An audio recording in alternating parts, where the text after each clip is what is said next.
Welcome back to Shadow House The Gathering. Today I'm going to read quite a few chapters, 24 through 27. Last time, thankfully, Azumi met back up with the rest of the kids, and while they were attacked by that boy in the dog mask, they did narrowly escape in that old school elevator that just kind of came out of thin air. So I'm excited to see where we're headed next. Chapter 24. When the first floor was no longer in sight, Poppy swung the black knob back to the middle, and the car came to a screeching halt. They'd stopped between floors. For some reason, the walls of the elevator shaft weren't visible. Absolute darkness surrounded them, as if they were a vessel lost in outer space. The kids stumbled breathlessly into the center of the elevator, as if a hand might slip inside again and grab hold of them. Somehow the car seemed even larger than it had been only seconds earlier. At least they were away from danger, and even if they weren't, the new quiet felt like a balm for their bruises. They spent the next few seconds just breathing, checking their injuries. Each of them felt lucky to be alive. Dylan was shattered. He was certain that if he hadn't mouthed off to the boy in the dog mask, none of his new friends would have been hurt. Even after all the conversations, after all the stories that the others had shared, he'd still half expected Del Larkspur to walk out from behind some curtain and tell them that it had all been a game. There would be cameras and lights and food and a comfortable place to read the rest of the film script, because that was how jobs always worked. People took care of you. No one is coming, he realized. It's just you and Dash. They'd been tricked. He tried to push down the sense of terror he'd felt all day, starting with the white-hot panic after the strange flash on the stairs, and then again in the hallway with the boy in the bear mask. His mind whirled. If he was being honest, he'd had flashes of that same terror for weeks now, though he couldn't remember when it started, or why. Had it been in a dream? When he thought about the recent past, he couldn't place events into a simple timeline. There were so many missing pieces, so many gaps. Deep down he knew that Dash and his nightmares were spot on. It had taken something like this trip to open Dylan's eyes. "Dylan, are you all right?" Dash put a hand on his brother's shoulder. "I'm so sorry." Dylan felt so foolish he could only turn his head and try to hide his tears. "Marcus, your neck," said Azumi. "Let me take a look at it." Marcus shifted and everybody winced. There were several long ridges where the violin strings had bit into Marcus's skin. One of the marks was raw, oozing blood. "I might have a Band-Aid," said Poppy, digging through her satchel. She pulled out a paperback, The Lion, the Witch, and the Wardrobe, and flipped through a few pages, revealing several items that were placed inside. And just like that she handed Marcus a Band-Aid. "You never know," she added. Her eyes lit up. "Oh, and this might help too." She reached again into her bag and grabbed something near the bottom. Opening her hand, she showed him a wrapped cherry cough drop. "Thanks," Marcus whispered. "Can I have one?" asked Dash, his own voice sounding raw. "That dog kid got me good, too." Poppy nodded and reached into her bag again. She frowned, pulled out the folder labeled Specials, and laid it on the floor in the middle of the kids before reaching into her bag again for Dash's cough drop. "Are you all right?" Dylan asked Azumi, who'd been watching them all with concern. "That girl who was chasing you." "She didn't hurt me," said Azumi. The others waited for her to go on. "I heard a voice calling to me, so I went to check it out. I got lost, then I thought I saw my sister." Marcus interrupted. "But isn't your sister—" "Gone," said Azumi. "Yes, just like I told you, Marcus. I went after her anyway. When I got close, I saw that it wasn't Mariko. It was a girl wearing a chimpanzee mask. She growled at me." Azumi flicked her long hair behind her shoulders, as if trying to compose herself. "She came at me, so I ran." She squinted at the file Poppy had placed on the floor before glancing at the group again. After a moment, she added, "So what do we do now?" Chapter 25. Dash bent down and touched the folder. "What is this, Poppy?" Poppy shook her head. "I grabbed it from the office before it burned. I forgot I had it in my bag." "Specials?" Dylan knelt beside his brother and flipped open the cover. "Whoa!" Inside, bundles of pages were divided into 5 groups, a large rubber band holding each group together. Her heart skipping like mad, Poppy knelt by the twins. She spread the 5 bundles of paper out across the elevator's rug. A small black and white photograph was glued to the upper left side of each, portraits like mugshots of 3 boys and 2 girls. Poppy gasped. "I've seen these kids before," she said. "They were in the charcoal sketch I saw by the office door." She shot a self-conscious glance at Marcus. "Weeks ago, my girl in the mirrors also gave me a sketch with them in it. They were standing in front of a stone wall, like the one near Larkspur's Gate, wearing masks. Exactly like the masks we've seen in this house. I knew the girl's drawing was a message when I first saw it, but I had no idea what it meant." "This is too much." Azumi stood up and went over to the Otis device. She placed her hand on the knob and said, "Up or down?" The others stared at her, shocked. Poppy shifted toward her. "I don't think we should be going anywhere right now." "Marcus and Dash are hurt," said Azumi. "Shouldn't we, find a way out?" "What do you think we've been trying to do?" asked Poppy. "For right now, we're safer in here than we were out there." "We don't even know what out there is," said Azumi. She furrowed her brow and squeezed the knob tighter. Finally, she released an exaggerated sigh and joined the group again. "Fine." Everyone focused on the folder again. "So these have to be the kids who've been chasing us," said Dash, "right?" Poppy read the names in the files aloud. Matilda Ribaldi, Randolph Hansen, Esme Alonzo, Irving Wells, and Aloysius Mears. "Aloysius! Poppy! That's the name we saw on the rabbit mask." "None of them looked particularly special," said Dylan. "In fact, they all looked pretty worn out." He was right. Their eyes lacked the kind of spark or energy you usually saw in kids. Poppy had noticed the same in the sketch she'd found earlier hanging in the office. She'd noticed it in some of the kids at Thursday's Hope, especially when they first came in. And though something twisted inside her to admit it, she worried that she saw some of that same blankness in herself. In the file photos, dark hollows marked the children's eyes. Their mouths were downturned, and their postures were stiff, as if they were tensing against something awful to come. "It's like they're facing a firing squad," she thought, then pushed the morbid thought away. She removed the rubber band from the stack that belonged to the girl named Matilda and began sifting through it, reading bits and pieces of her life. It says, "Matilda is fond of story time, books, dolls, and singing nursery rhymes to herself. She is often shy and has to be coaxed to participate in any other group activities." "We should read through the rest of these," said Dylan. "There's no time," said Azumi. Dash scoffed. "We have nothing but time." "Dylan's right," said Marcus. "If we can learn a little more about this house and the people who live, or lived here, maybe we can figure a way out of this place." "There are dozens of pages," said Azumi. "How are we supposed to get through all of this?" Something echoed off in the distance, the sound of some small object hitting the ground from a great height. Everyone held their breath, waiting to hear another noise, but none came. Poppy released a slow breath. "We have to try," she said, and then divided the stack and handed everyone a piece. 5 of them, 5 of us. We work better when we work together. Chapter 26. While the group read, the same noise pinged out from the darkness every few minutes.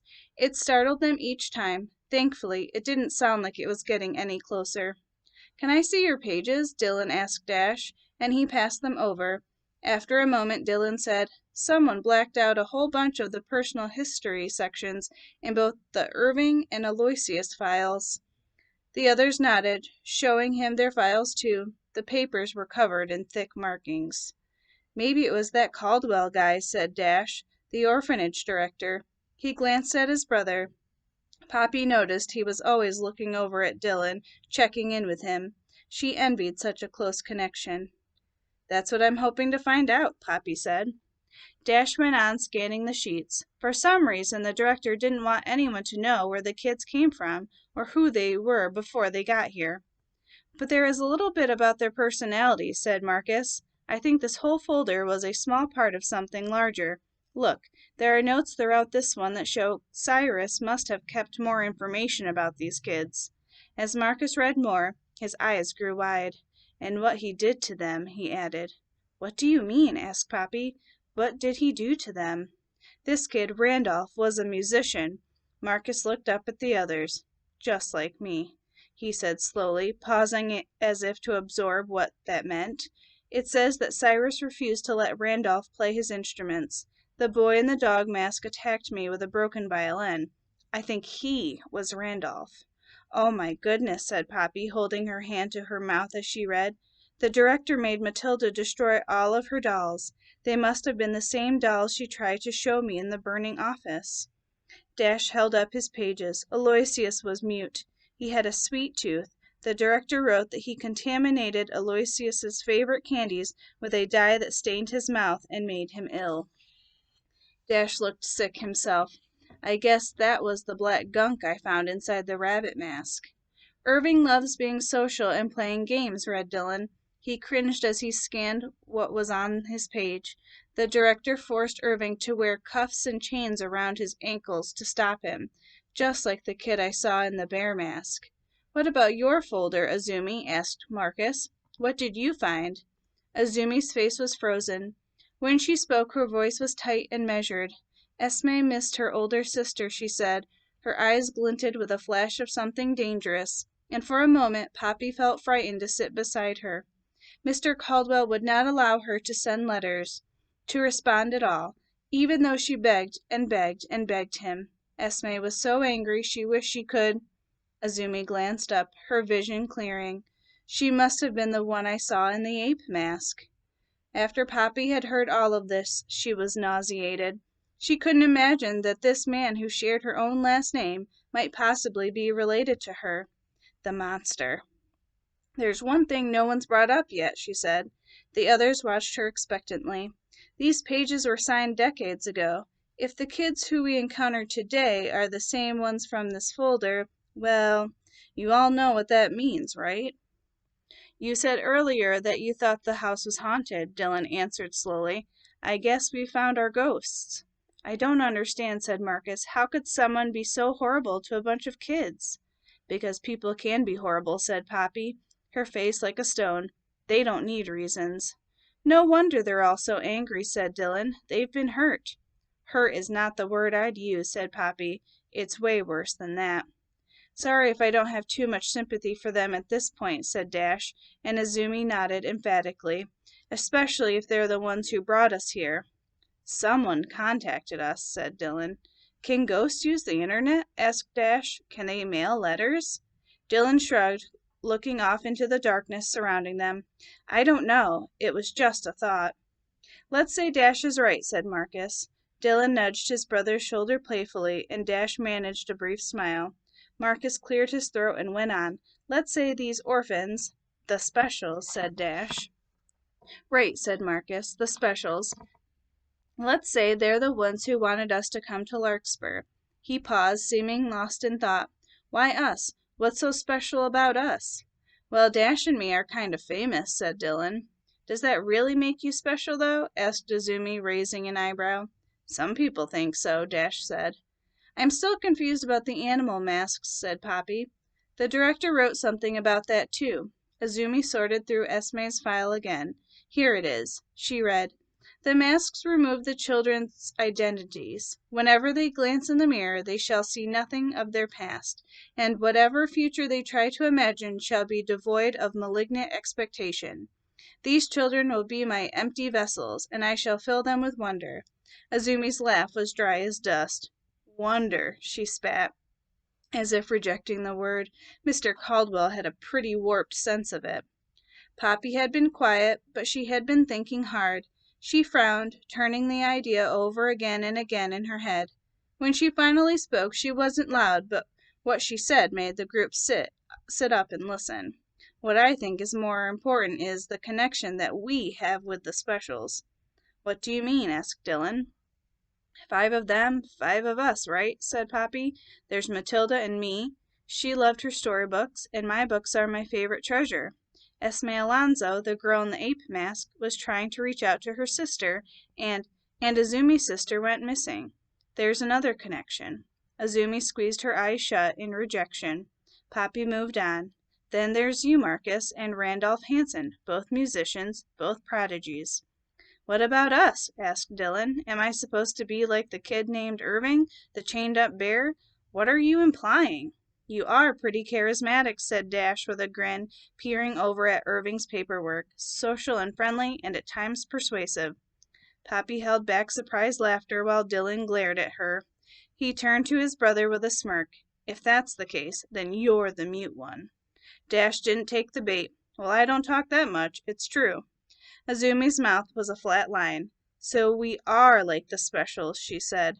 But what do you think they want with us? Asked Dash.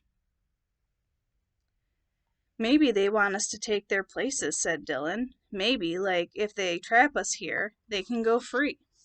We already are trapped, said Azumi, and they haven't gone anywhere. She crossed her arms. Maybe they want us dead. Dash went gray and jumped to his feet. Don't say stuff like that! Hey! Dylan knocked his brother with his elbow, tossing a look that said chill. Dash was still ashen, but he sat back down. We're lucky to have this folder, Dylan said. Thanks, Poppy. He shuffled through the pages lying between them.